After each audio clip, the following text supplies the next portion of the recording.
What would you say is the most important accessory a man can wear? For some, it's a watch or a signet ring, but for others, it's something entirely different. For those born in the wild frontier of the 1800s, there was no better symbol of a man's character than a belt. Not any belt, mind you, but a leather gun belt with room for 6 gunmetal cartridges. It was a badge of honor and a statement of preparedness. And no man wore it with more style than William Barclay Masterson, aka Bat Masterson. He was known to be among the best dressed men in the Wild West. He always sported a stylish hat, a well-tailored suit, and a pocket watch to boot. But it was his Colt revolver that really made this statement. It all started back when Masterson was a young boy growing up in the 1860s Kansas Territory. Back then, most boys dreamed of becoming soldiers or farmers, but not Masterson. From the time he could walk, he wanted to be a buffalo hunter, and by the time he was old enough to carry a rifle, he was already an expert marksman.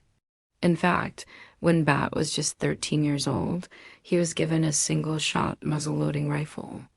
And his father warned him not to miss because there were no second chances in the unforgiving prairie. From that moment on, Bat vowed to make every bullet count, and his father's lessons stuck with him throughout his life. In fact, people would come to know Bat for never missing his targets, and his peers claimed he could split the ace of spades in half from 20 yards away. And if that's not impressive, consider this. He shot a man dead in his tracks at a distance of 150 yards. And another time, he killed a man who had a hostage at gunpoint by shooting the gun right out of his hand. In today's episode, we're going to look at the man behind the myth, explore his childhood and the events that shaped him into one of America's greatest gunslingers. We'll dig into his legacy and see how it lives on in popular culture. So buckle up and get ready for an adventure. You won't want to miss a single second. At the ripe age of 21, Bat was already packing heat and ready to face any challenge. His first taste of fame came when he gunned down a soldier in self-defense in a saloon brawl in Sweetwater, Texas. To his credit, he was acquitted of wrongdoing, but the incident earned him his first notch as a gunfighter, and soon his name was being whispered in saloons from San Antonio to Denver. Wherever Bat went, trouble followed, and usually ended up at the barrel of his Colt.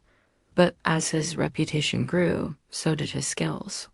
He picked up tips from fellow gunfighters, constantly honing his draw and learning to read his opponents. He developed his own style of fighting, one that combined brute force with strategy and lightning reflexes. He was known to size up his opponent before drawing, deciding whether to go for broke or play it safe. And when he did pull his revolver, he never missed. In the end, Bat Masterson wasn't just a gunfighter.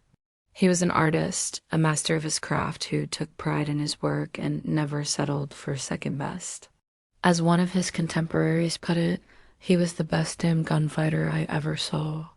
In 1877, Bat Masterson landed in Dodge City, Kansas, seeking work.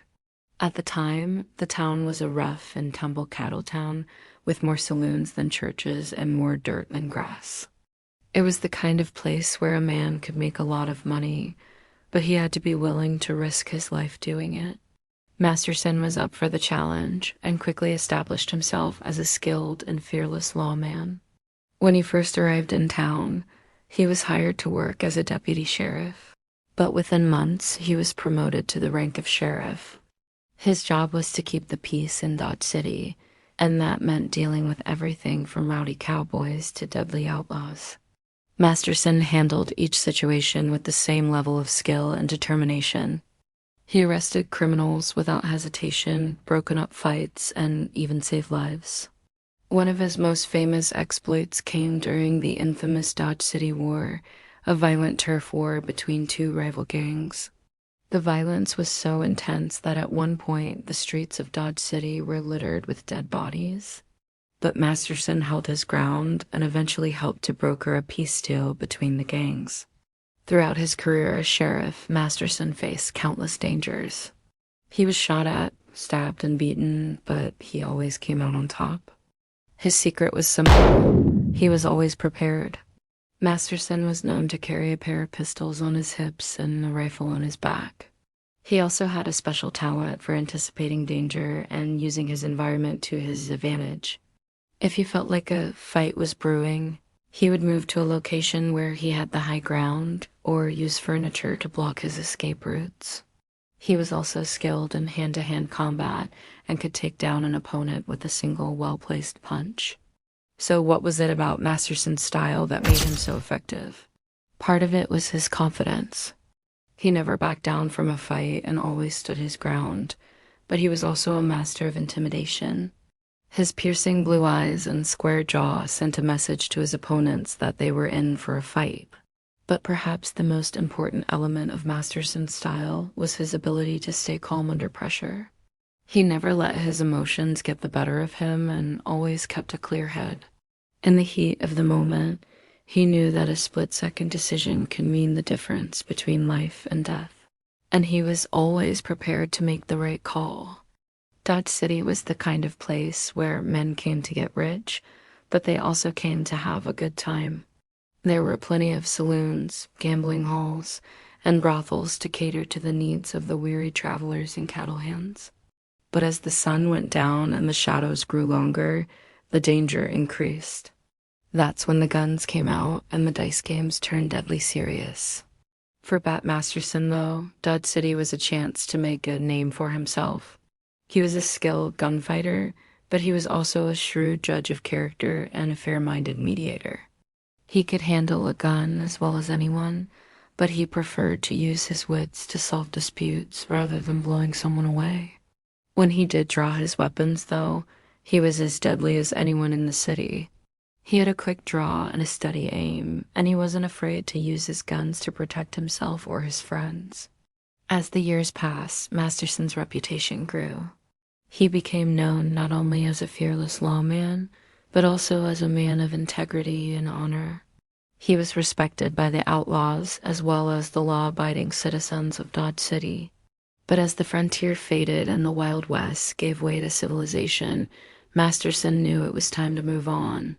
He left Dodge City with his head held high, knowing that he had helped to shape the history of the American frontier. If you've been enjoying the video so far, please support us by subscribing and leaving a comment below. Your feedback helps us grow and brings us closer to our goal of reaching 1 million subscribers. Now, let's get back to the show. Masterson wasn't your average lawman. Sure, he packed a mean punch and could shoot a mean gun, but he also had a playful side. He loved to goad his opponents, needling them until they lost their cool and made a mistake. And when they did, he was ready to capitalize on their lapse in judgment. Take, for instance, his legendary fight with the two-gun wonder Billy Tillman. The two were facing off in a deadly duel and things were getting heated. But instead of taking the fight seriously, Masterson began to crack jokes, needling Tillman until he finally snapped. He dodged the first volley of shots and returned fire, ending the fight before it even had a chance to start. But Masterson wasn't just a master of verbal jabs. He was also a physical force to be reckoned with. He was known to carry a cane, which he used as effectively as any weapon. With a flick of his wrist, he could send an attacker sprawling to the ground or crack a skull with the force of a battering ram. The truth is, Masterson wasn't just a brawler. He was a strategist. He knew how to use his opponent's anger against them, turning their strengths into weaknesses.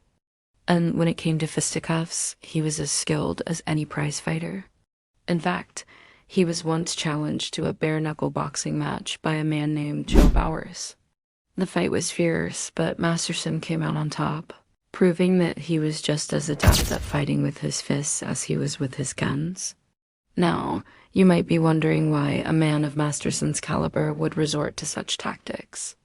After all, he could have just blown away most of his opponents with his trusty Colt, but Masterson was a man of principle, and he believed in giving his opponents a chance to prove themselves.